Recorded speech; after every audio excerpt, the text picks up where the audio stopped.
All right, today I've got a little bit of beef when it comes to data.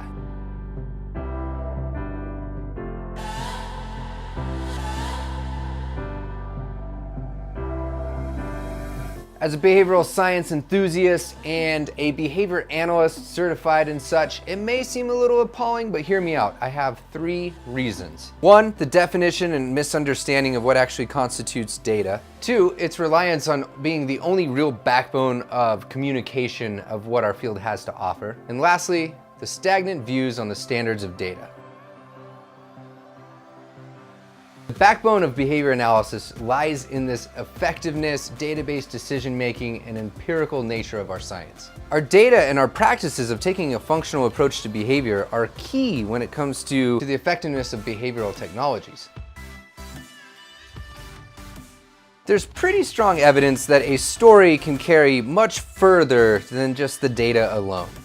See movies, fake news, social media. An example for our field specifically, Catherine Maurice's Let Me Hear Your Voice. Now, I'm not mechanistic. I don't think that there's one thing that we can point to and say this is why we are who we are and where we're at. However, that thing played a very, very crucial role when it came to the systems, the support, the recognition, and just the general state of where our field is today when it comes to early intensive behavioral intervention. Taking a functional approach to listener behavior and evoking some sort of movement towards, say, like an empirically validated tool or technology or intervention could do just as well as the data specifically being the main mode of communication of what our science has to offer. The point here is you're tailoring your message for your audience.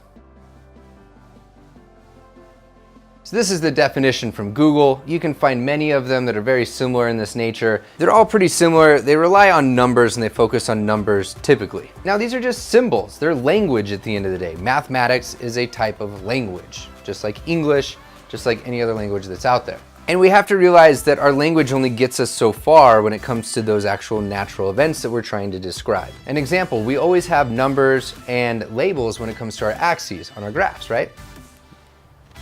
Now, inner behaviorists, yes, there are more than just those radical behaviorists or methodological behaviorists. We have other behaviorisms that are out there. They show us that it's worthwhile to step back and look at these sort of things in a much different way. So, I believe it's page 34, data, where are we at here, Datum, singular, data, plural.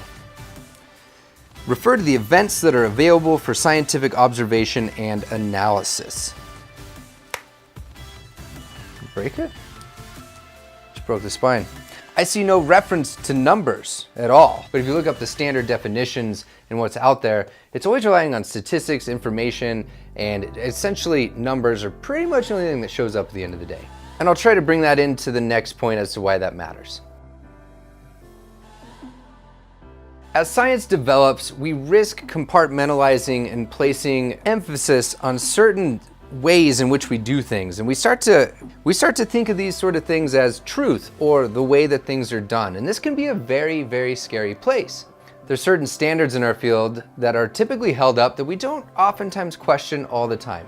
Take the 80% mastery criteria that's starting to get a little bit of talk this year in our professional journals. Or you can look at the ways that we standardly look at functional analyses, actual FA methodology, and the shift that's been happening there with the ISCA and such. We have an abundance of arbitrary benchmark processes that we do in our assessments, and some that are just so set in their ways that they actually can kind of come off as repulsive sometimes. So thinking about the standard acceleration chart community. Now all of these people are onto some very interesting things, effective technology. The point is to not say that these things aren't worthwhile. It's just that we need to step back and say, are we really looking at the data and events that we're intending to look at? Or are we trying to fit this sort of model and way that we do things into this situation? And is it really getting at the intent and the heart of what we're trying to measure? So data are the events. It's that simple. The language is the way that we talk about these sort of things. That's when we bring in numbers or different descriptors. At the core though, they are the events themselves, the things that naturally occurred prior to our language ever coming into play. So right now I have the dust particles that are floating around. I have the light that's hitting me. I have the temperature, the ambient temperature that's going on here. I can actually hear my own words as I talk, and they bounce off different parts of the room. As I turn to different cameras, I get different effects of that sort of thing. I can feel now talking about it, I can tact and feel the way that I'm talking in my lips and all these sort of things. There's another piece of dust floating around. The point is that all of these things are natural events that are occurring, and they are available for data collection, and they are available to be recorded and represented through our language. Now, this has some profound effects. There's a reason that Skinner was looking at a very inductive approach and just measuring a lot of natural events. It can lead you to some very interesting and very large discoveries when it comes to our science. If you want to think about some of the really crazy possibilities, do a Google search on the Internet of Things and just get lost down that for a while and think about the implications of bringing that into our science and how we might not even have to collect data in the future with tools like that. So if I could do one thing today, it would be to ask you to question if the things that you're collecting data on, are they really getting at the heart and the intent of the event that you're trying to understand? Is it adequately representing the event? That's all.